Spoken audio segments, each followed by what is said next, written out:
dia. Bem-vindos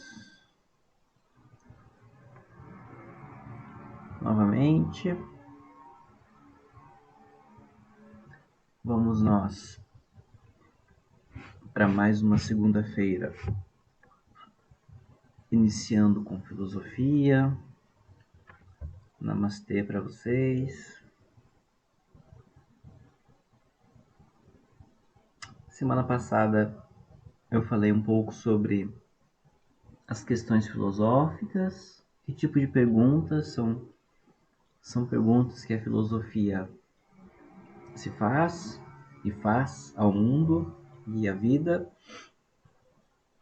Eu vou terminar, vou debater mais um pouquinho sobre as questões filosóficas e aí na sequência eu vou falar um pouquinho sobre a reflexão filosófica, de que maneira que a filosofia ela trabalha essas perguntas que surgem. Eu ia trabalhar sobre sentimentos filosóficos, mas eu resolvi inverter um pouco a sequência. Então a gente viu semana passada sobre os diferentes tipos de perguntas que nos aparecem ao longo da vida, né? Tem as perguntas simples, as perguntas complexas. As simples a gente responde com o senso comum. As complexas a gente já usa um conhecimento mais especializado, conhecimento científico, conhecimento técnico.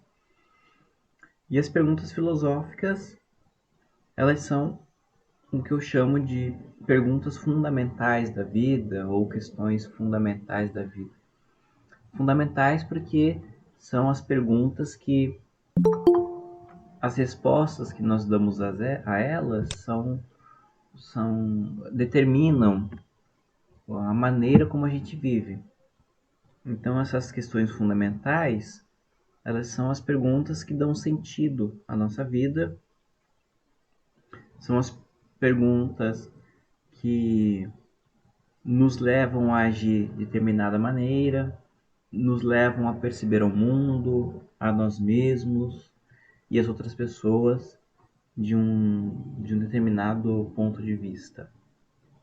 Então, quais seriam, assim, algumas dessas questões fundamentais?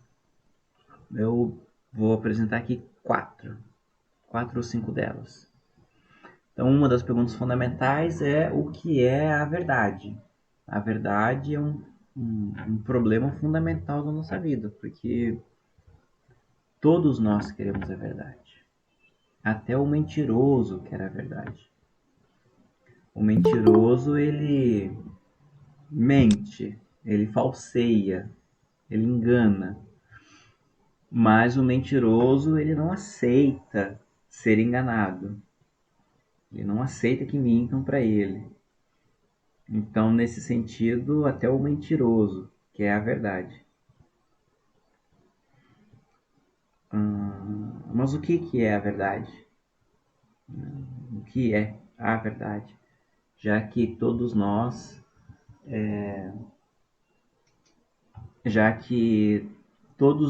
temos concepções e noções diferentes a respeito da realidade. A Carla comenta aqui, qual o sentido da vida? Pois é, o sentido da vida ele é dado na medida que a gente oferece respostas a essas perguntas fundamentais. Então, as perguntas que nós damos a elas dão um sentido para a nossa vida. E a nossa vida não tem sentido quando justamente a gente não consegue oferecer respostas satisfatórias para essas perguntas. Então, por isso que eu chamo de questões fundamentais, né? Porque a nossa vida ela ganha sentido na medida que a gente responde essas perguntas. Então, a verdade é um problema desses, né? A verdade é um desses problemas que dão sentido à vida. Porque, assim, quando você acha que encontrou a verdade, então você encontra uma resposta sobre a qual você sustenta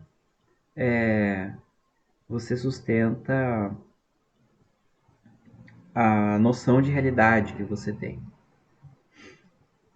A cara fala aqui, por que quanto mais eu durmo, mais sono eu tenho? É porque você dorme demais, é justamente isso. Você não pode dormir muito para ter muito sono e não pode dormir pouco para ter muito sono também. Tem que dormir o suficiente. Entendeu? Mas aí já não é uma questão biológica, é uma questão filosófica, é uma questão biológica mesmo. A Raquel defende aqui que viver intensamente até que seu corpo ou ser se limite tanto desfaleça. Esse é o sentido da vida. Não sei se eu entendi, mas isso mais me parece um caminho para morrer do que para viver. Enfim, mas a verdade. Então a verdade existe? Vocês vão me dizer assim, a verdade é relativa, porque cada um tem a sua verdade. Tá, essa é uma boa frase para acabar com uma conversa, né? Assim, quando você vai conversar com alguém que fala que cada um tem a sua verdade, então tá, vamos para casa, né? Não tem mais o que conversar. Mas a bem da verdade é que ninguém acredita nisso, tá? De que cada um tem sua verdade. Porque se fosse assim, você não acharia que os outros estão errados. Você não discordaria dos outros e você não ficaria chateado quando as pessoas dizem que você está errado. Então, tudo isso acontece porque você não acredita que cada um tem a sua verdade. Você acha que você tem a verdade e que todo mundo devia concordar contigo. Você só fala que cada um tem a sua verdade quando você não quer que as pessoas questionem aquilo que você acha ser verdadeiro. A bem da verdade é essa. Tá? A Raquel fala que todos estamos a caminho da morte, só não sabemos a hora dela. Assim, bom, a gente pode pegar a palavra sentido em dois sentidos, né? Sentido enquanto direção, e aí sim, a vida está em direção à morte. Ok, isso é um fato. É um fato, não é um sentido da vida, é um fato, a gente vai morrer. Por outro lado, a gente pode dar um sentido para a vida a partir da morte. Porque, assim, dependendo como você encara o que é a morte, você vai encarar a vida. E dependendo da ideia que você tem do que se tem uma vida após a morte, você também vive de uma determinada maneira. Então, na verdade, a morte, a maneira como você entende a morte, ela te dá um sentido para a tua vida. Por exemplo, se você acha que depois da morte existe um lugar de sofrimento para onde vão as pessoas que viveram de uma maneira errada, então você vai procurar viver de uma maneira que não te conduza a esse lugar de sofrimento depois que você morrer. Então, a ideia de morte determina o modo como você vive. Não é assim, por exemplo, que os cristãos vivem? Então, os cristãos acham que vai chegar um momento em que Deus vai julgar cada pessoa, não é? Pelo que a pessoa fez na vida e pelo que a pessoa acreditou durante a sua vida. É o momento do juízo final. E aí quem Deus aprovar vai para o céu e quem Deus reprovar vai para o inferno. Então, as pessoas que acreditam nisso vão viver de uma maneira em que depois que morrerem vão argumentar para Deus que, poxa, eu estava vivendo assim de jeito certinho, né, maneiro. Depende dessa ideia de que a morte determina a vida, a maneira como você entende a morte determina a maneira como você vive. Então passa por aí a relação entre vida e morte. Uma das relações, né? Tem muitas outras, claro.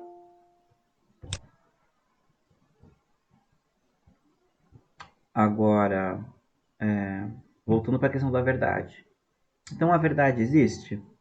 A verdade é aquela que seja absoluta, universal, é a mesma para todo mundo, momento da história, em qualquer lugar do planeta ou do universo? Será que existe essa verdade absoluta? Vamos supor que sim. Vamos aqui chutar que tenha, né? Bom, ok. Nós temos um outro problema. É possível conhecer essa verdade? Será que dá para conhecer essa verdade única e universal? Né? Algumas correntes da filosofia acham que não é possível conhecê-la. Se ela existir, não dá para conhecer. Mas vamos supor que dê para conhecê-la. Tem um outro problema. Como a gente faz para conhecer? Como a gente faz para conhecê-la? A Raquel comenta que não tem, né, verdade absoluta, porque sempre tem um que discorda. Não, mas o fato de ter pessoas que discordam não significa que não exista verdade absoluta, não é? A pessoa que discorda, ela simplesmente não compreendeu a verdade ou não conheceu a verdade ainda. Ou as pessoas discordam porque ainda não conheceram a verdade, mas quando conhecerem, todo mundo vai concordar. Então, o fato de ter discordância não significa que a verdade não exista, certo?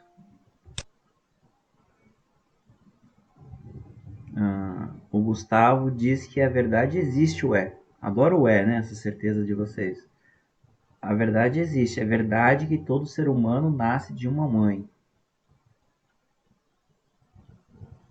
Não sei. É um fato. Se é uma verdade, eu não sei. É um fato.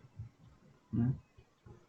Porque a verdade tem a ver também com a interpretação dos fatos. Né? A maneira como a gente entende os fatos. A verdade é como a gente compreende as coisas, não o que as coisas são, o que as coisas acontecem. Fato não pode ser mentira. Não, fato não é mentira, mas o problema não é o fato, o problema é o que a gente fala sobre o fato, certo? A verdade tem a ver se a gente compreende da maneira adequada os fatos. Se a gente fala sobre aquilo que aconteceu de maneira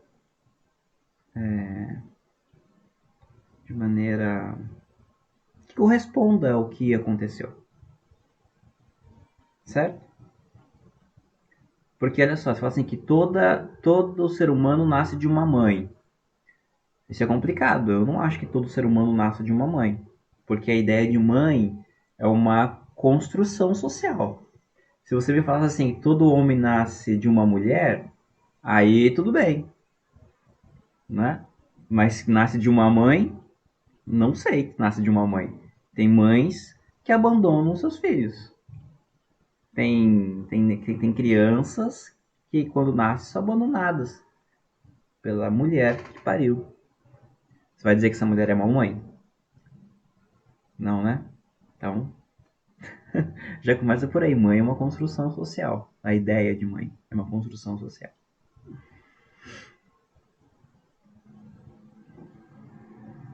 É, ué.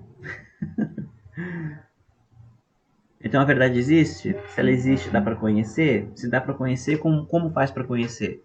Pela razão, pela experiência, pelos sentidos, pela fé, pela imaginação? Como se conhece a verdade? Como? Qual é o... Acreditando no impossível. Oi, Raquel? Acreditando no impossível. Acreditando no impossível E no possível também, e né? no Porque possível. depende muito da pessoa e do que ela acredita para ter uma verdadeira. Do negócio da verdade, né? Não tem muita descrição a falar. Porque depende muito do jeito que a pessoa é criada, no que ela acredita, para saber a verdadeira verdade sobre o que ela quer. Então, é isso. A verdadeira verdade. Então, acreditar. Acreditar é uma palavra complicado, né? Complicado. Porque quando a gente fala em acreditar, a gente está falando em algo que não exige comprovação, né?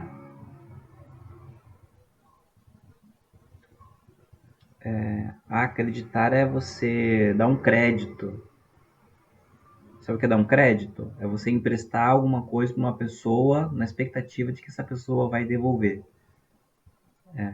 Isso é acreditar, né? Você não tem nenhuma certeza de que a pessoa vai devolver, mas você dá um crédito. Acreditar é isso. Aí você colocar a verdade dependendo da crença, ok, as pessoas fazem isso, né, com relação a deuses e as suas crenças religiosas, mas eu acho que a verdade absoluta ela não está sustentada nisso não, né? Se ela existir, né? O Murilo comenta aqui que não é porque algo não é comprovado que deixa de ser verdade. Sim, concordo, né? Mas a discussão é justamente essa. A gente precisa de uma comprovação. A gente busca a comprovação. Nós precisamos dela. E aí surge outro problema, né? Vamos supor que sim, a verdade exista, dá para conhecer, existe um meio de conhecê-la. Como é que nós sabemos se aquilo que a gente conhece é a verdade? Se aquilo que a gente diz saber, na verdade, não é um engano nosso. Como faz para saber? Como faz para, no caso, comprovar que aquilo que eu sei é a verdade? É um problema, né? É um problemão. Vamos falar de fatos aqui, né? Já estamos falando de fatos. Os fatos são o que são. Pensa no seguinte exemplo.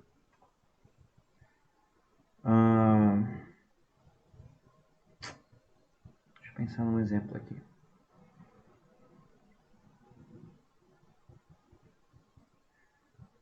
Eu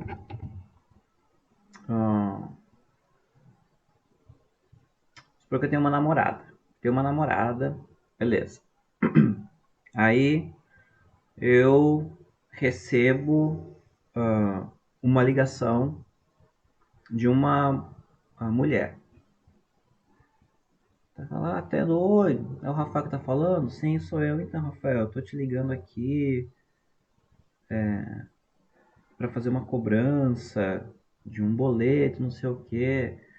Um boleto? Você não é o Rafael Alves de Souza? Eu falei, não, sou Rafael Alves de Santana. Ela, então tá bom, desculpa. Beleza. Aí, ok, beleza. Vou tomar banho, tranquilão. Aí minha namorada, como preocupada com a minha pessoa, né? Que ela é, assim, sempre interessada na minha vida, né? Pega meu telefone e vê um número estranho, uma chamada estranha. Um número que ela não conhece. Ué, que estranho. Aí ela disca pra esse número. E a mulher do outro lado fala, alô?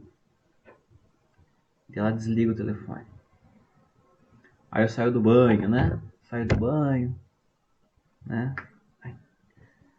Saio do banho lá, assoviando, né? Secando o cabelo, lá, vida boa, como eu sou feliz, não sei o que, né? Aí minha namorada falou assim, eu sei que você é feliz. Eu falei, claro que você sabe que eu sou feliz, né? Sou feliz contigo. Ela fala, feliz comigo e com as outras, né? Eu falo, o quê? Como assim com as outras? Eu tô sabendo de tudo já. Não sabendo de tudo o quê? Eu sei que você tá falando aí com umas piranhas no telefone. Ele falou, oi? Como assim? Aí eu peguei, eu vi o número dela aqui no telefone, eu liguei pra ela. Ligou pra quem? Pra mulher. Esse número aqui, eu olho, não.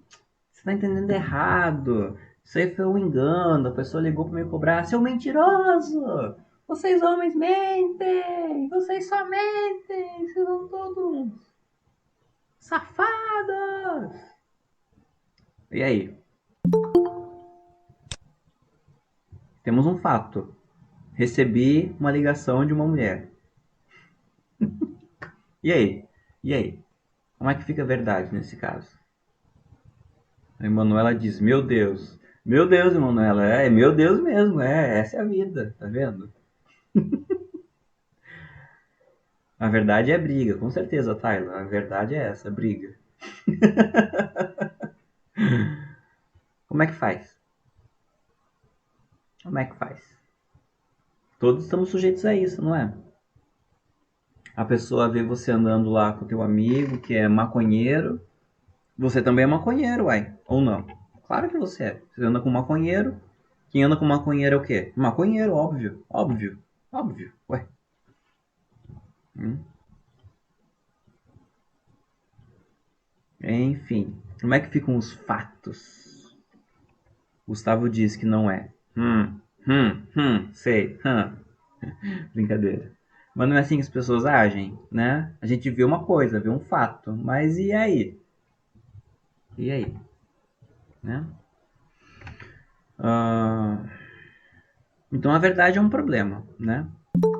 Porque todos nós queremos a verdade, só que alcançá-la, se ela existir, alcançá-la, né? É difícil, complicado. Um outro problema, o certo e errado, né? Ah, Gustavo comenta que mora no lado da boca e o morro inteiro sabe que não usa. Não, acredito, claro, né? Claro, é aí que entra o que a gente chama de preconceito, né? Aquela ideia de que só porque a pessoa mora numa comunidade, ela deve ser bandida, né? Porque já que na comunidade tem bandidos, logo quem mora na comunidade é bandido. O nome disso é preconceito, né?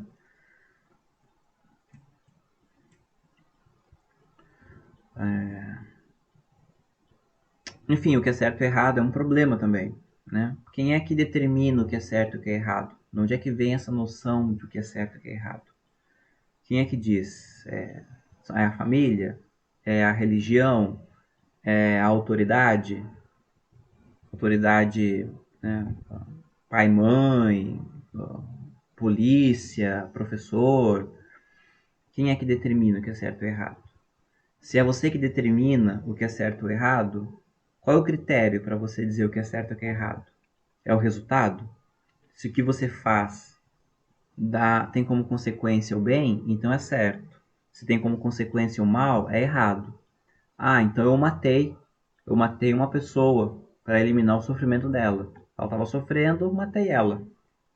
Eliminei o sofrimento dela? Eliminei. Então fiz o certo. Sei, fiz, né? Eu ah, falei a verdade numa situação. E por ter falado a verdade, eu perdi a amizade. Ou então, meu namoro, meu casamento acabou. Perdi o emprego. Tá certo. Tá certo? Isso que eu fiz. Falar a verdade, foi certo. Então o resultado é complicado. A intenção, o que vale é a intenção. Eu fiz algo com uma boa intenção, mas deu ruim. Aí dizem, né, que de boa intenção o inferno tá cheio, né? Ou então fiz algo certo, mas com uma má intenção. Tipo, eu odeio velhos, mas ajudei um velho a atravessar a rua. Eu fiz algo certo, com ódio, mas eu fiz. Então vale? Vale isso? É certo isso? Fazer algo certo com má vontade? É certo? E fazer algo errado com boa vontade? Porque acontece, né? Você vai É fazer. melhor nem fazer nenhum dos dois. Se você não quer fazer algo bom e faz de má vontade, melhor não fazer, assim como mesmo o ruim. Você faz se você quiser, a consciência vem pra você depois. Mas também, às vezes, é certo ou errado deixar de fazer coisas. O certo ou errado não está só em fazer, mas em deixar de fazer também. Por exemplo, você vê uma pessoa passando necessidade na rua e você não oferece ajuda para ela. Você vê uma mulher apanhando de um homem na rua e você não ajuda, não chama polícia, não faz nada. Você deixar de fazer Só entrar coisas pra bater, ué. deixar de fazer coisas também pode ser certo ou errado. Não é só fazer coisas que faz as coisas serem certas ou erradas. É difícil, né? Certo e errado é difícil também. Então, na filosofia, a gente discute isso na ética. Justiça, né? O que é justo? Todos nós queremos a justiça. Até a pessoa que comete injustiças, ela quer a justiça, ela não aceita injustiças contra ela. Ela comete, mas ela não aceita que cometam contra ela. Mas o que é justo? Justo é tratar todo mundo igualmente? Poxa, mas as pessoas são diferentes. Como é que você vai tratar igualmente os diferentes? Ah, então justo é tratar cada um conforme as suas diferenças. Ah, mas aí algumas pessoas vão receber mais do que outras. Isso é justo? Isso é justo dar mais, dar tratamento especial para algumas pessoas em relação a outras? E quem é que determina o quanto cada um precisa? Já que as diferenças elas demandam tratamentos diferentes, quem é que determina o quão diferente alguém deve ser tratado? O problema da justiça, certo? A gente discute isso em política. E um outro problema fundamental é a ideia da beleza. Todo mundo quer o belo. Não o belo cantor, né? Porque o belo cantor é feio. Mas quem quer? Todo mundo quer o belo. Mas o que é o bonito? O que é a beleza? Né? Ninguém quer o feio, nem de graça. Tanto é assim que quando você recebe uma roupa de presente e a roupa é feia, você não usa, né? Porque você não quer o feio, nem de graça. Você quer o bonito. Mas o que é o bonito? Né? O que determina? A Tayla disse que não tem certeza de mais nada agora. Opa, então está sendo uma excelente aula de filosofia. Porque a ideia é essa. Bem-vindos ao meu mundo. Então, o que é o belo? Né? O belo que nos dá prazer. Então, se não mexe com a gente, não é belo, não tem beleza. Mas tem coisas feias que nos dão prazer também, tipo filme de terror, né? Tem muito filme de terror que nos dá prazer. Então é isso, a nossa vida ela é determinada por essas coisas. Dependendo da resposta que você dá a essas perguntas, a tua vida ela ganha um sentido. E ao longo da vida, conforme você vai tendo experiências, as respostas que você vai dando a essas perguntas, elas mudam. E, consequentemente, a tua vida muda também. Por isso que eu digo que essas são perguntas fundamentais. Né? São as perguntas que estão na base da maneira como a gente vive e estão na base da maneira como a gente busca viver a vida. Da maneira como a gente compreende nós mesmos, compreendemos a nossa relação com as pessoas, compreendemos que mundo nós queremos construir. Tudo depende da maneira como a gente responde a essas perguntas. E essas são perguntas filosóficas. Porque não tem nenhum especialista para responder elas para a gente. Não tem. Né? O psicólogo não tem resposta para o que é felicidade. O juiz não tem a resposta definitiva para o que é justo e injusto. Né? Ok, você tem lá as religiões que determinam algumas coisas que é certo ou que é errado. Mas ainda assim, a gente se encontra em alguns dilemas, às vezes, frente à religião. Não é? Então não tem uma resposta única e definitiva. A princípio, pode ser que tenha, mas até agora a gente não encontrou, né? Então, à medida em que você vai respondendo essas perguntas, a tua vida vai ganhando um sentido, né? Você vai vivendo de uma determinada maneira e você vai se construindo de uma determinada maneira. Então, essas são as questões filosóficas. E as questões filosóficas, elas pedem para a gente um tratamento específico, né? Um tratamento especial da maneira como a gente vai responder. Uma das armadilhas, quando as pessoas pensam em filosofia, é achar que só pelo fato de ter uma opinião própria a respeito de um assunto, já tem filosofia aí. O que não é verdade. Filosofia não é apenas uma opinião. E nem também um monte de frases bonitas de efeito, nem muito menos ficar falando coisas que parecem complicadas. Isso definitivamente não é fazer filosofia, não, né? Também conhecer o pensamento dos filósofos não é fazer filosofia, é você conhecer o pensamento filosófico de outros filósofos. O fato de você saber o que Platão disse não te faz filósofo, te faz apenas uma pessoa que sabe o que Platão falou. Então, tem um filósofo alemão chamado Immanuel Kant, em que ele fala que a gente não aprende filosofia, a gente aprende a filosofar. E o que seria filosofar? Filosofar é você pensar de uma determinada maneira, ou uh, ou ter certas atitudes de pensamento. Que é isso que marca a reflexão filosófica, que eu vou começar a falar hoje e termino semana que vem. Então eu diria para vocês que a primeira característica do pensamento filosófico, de você pensar filosoficamente, é você refletir. Refletir. Ter a reflexão. E o que é reflexão? Não é meramente pensar. Porque pensar a gente pensa o tempo todo. Inclusive quando a gente dorme. Afinal de contas, quando a gente dorme, a gente sonha. E sonho é um processo mental, da mente. Sonho também é pensamento. Então a gente pensa toda hora. O que a gente não faz a toda hora é prestar atenção no pensamento. A gente não presta atenção no que pensa. A gente simplesmente vai vivendo. E a gente pensa tanto, que dá a impressão de que a gente não pensa em nada, de tanto pensamento que passa pela nossa cabeça.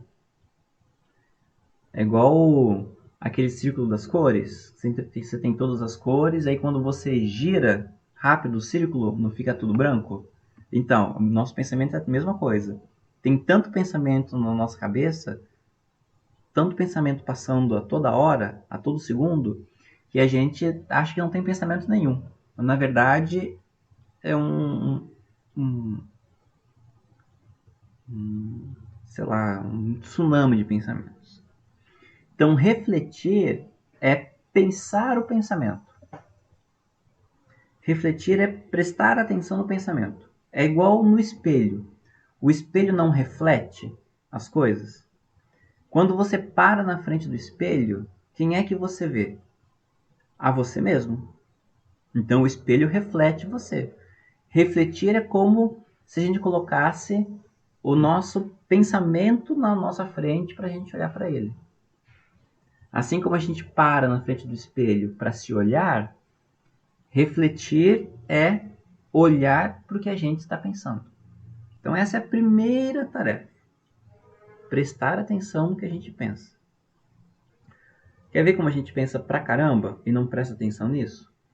Vamos fazer um exercício rapidinho aqui de prestar atenção no pensamento. Faz comigo aí um exercício rapidinho. Vamos ficar 2 minutos quietos, só olhando para o pensamento. 2 minutos, tá? Quietos, de olhos abertos. Quero que você fique de olho aberto, olhando fixamente num ponto, e aí você vai ficar somente olhando para as tuas ideias, tá? Então primeiro faz assim, fica numa posição confortável aí, coloca... A Raquel diz que tem muita roupa para dobrar, não quero olhar, olha para o outro lado então, Raquel, evita o sofrimento, foge do sofrimento. Coloca o pé, as plantas do pé no chão firme, coloca a mão em cima da coxa assim.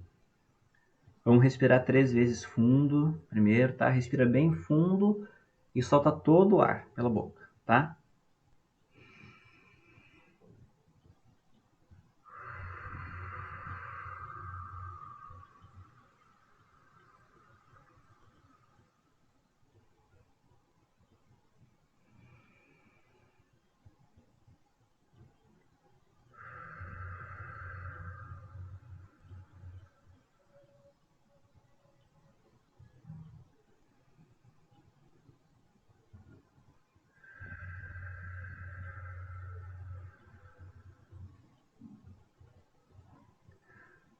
Agora você vai ficar 2 minutos somente prestando atenção no teu pensamento.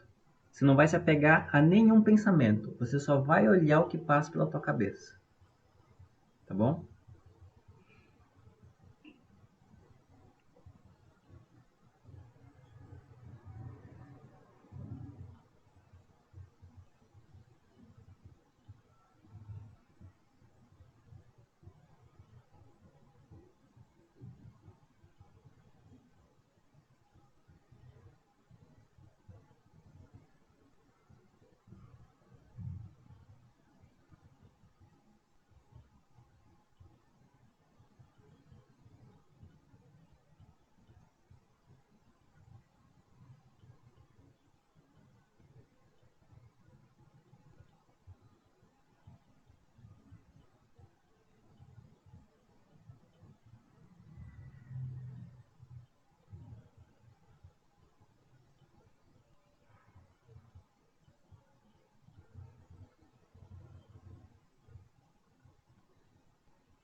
Dois minutos. 2 minutos. Esses 2 minutos foram longos ou foram curtos? O que vocês me dizem?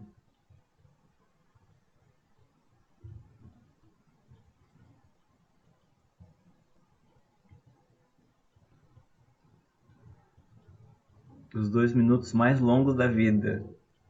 Quase dormiu. Deu sono, né? É isso, né? Porque acontece tanta coisa dentro da nossa cabeça que a gente acha que 2 minutos é pouco. Mas quando a gente para prestar atenção, a gente vê que 2 minutos é bastante coisa. O Breno disse que perdeu 2 minutos da sua vida. Poxa, Breno, se você acha que ficar parado 2 minutos é perder tempo, gostaria que você analisasse quanto tempo você gasta girando o Instagram, o TikTok, o Facebook. Se você acha que você ficou 2 minutos, quanto tempo você fica fazendo isso aqui? Tenta cronometrar um dia. Quanto tempo, quantos minutos do seu dia você fica fazendo assim com o telefone?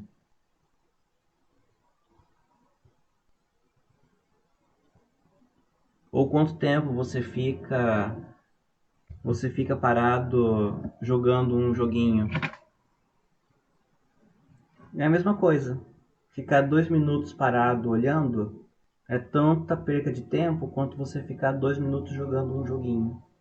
É a mesma coisa. A diferença é que ficar 2 minutos parado acalma a mente, enquanto ficar jogando o joguinho é só uma distração que causa mais cansaço ainda. É a diferença básica. Tá? Quanto tempo faz a atividade do if, né? Então, assim, ok, pode ser inútil, né? Porque a gente dá utilidade para as coisas conforme as coisas importam para a gente, né? Mas tem que tomar cuidado também o que a gente considera como sendo útil, né? E às vezes é mais útil ficar 2 minutos parado do que fazer qualquer outra coisa que não descansa a gente, né? Enfim, mas é isso. O que a gente fez agora foi um processo de reflexão, de prestar atenção. Quantas coisas passaram na cabeça de vocês em 2 minutos? Eu já estou encerrando a aula, tá? Mas quantas coisas passaram na cabeça de vocês? Os pensamentos que passaram tinham uma ligação lógica ou era aleatório? Você pensou no almoço, você pensou no crush, você pensou no jogo, e aí você pensou no teu corpo que está parado, você ficou pensando, será que já deu 2 minutos? Né? Quantas coisas passaram assim na tua cabeça em 2 minutos? Como se fosse um, um redemoinho, né? Porque a nossa cabeça é isso, nossa cabeça não para. E na filosofia, a primeira coisa que a gente faz é parar e prestar atenção no que a gente pensa, no que a gente faz, no que a gente sente. Por que eu penso o que eu penso? Por que eu faço o que eu faço? Por que eu sinto o que eu sinto? E, é, e a gente só começa a se perguntar isso quando para prestar atenção nessas coisas. Por que eu sinto raiva quando estou com fulano? Por que eu eu fico ansioso quando eu tenho uma prova, porque eu acredito em Deus ou não acredito. Então, quando você começa a se perguntar essas coisas, você começou a prestar atenção no que você pensa, no que você sente e no que você faz. Tá? Então, a primeira tarefa do pensamento filosófico é refletir, é se olhar na frente do espelho, é prestar atenção. É quando você se olha na frente do espelho e começa a procurar uma espinha, você olha na frente do espelho e começa a ver a sobrancelha, né? Quando você está fazendo isso, você está refletindo sobre a sua aparência. Certo? Só que na filosofia a gente faz com o pensamento. Ok? Então é isso. Semana que vem a gente continua com as outras características da reflexão filosófica, que é a análise, a crítica, a dúvida, o questionamento. E aí a gente vê se a gente consegue ou não aprender a filosofar, como diria o Kant. Chamada, é só colocar um ok aqui no chat que já serve como chamada, tá bom? Só escreve ok que pronto. Ok? Então, fiquem bem. Semana que vem a gente se encontra neste mesmo link. Tchau, tchau.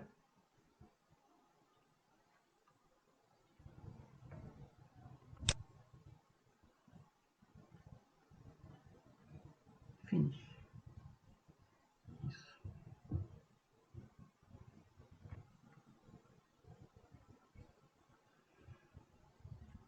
Enquanto a outra turma ficou só falando de Deus. Eu escutei um pouco que eles estavam falando na outra turma, essa daí não participou muito, não. Não, você que não participou muito, não. Perguntando sobre se você acredita em alienígena, foi isso que eles perguntaram?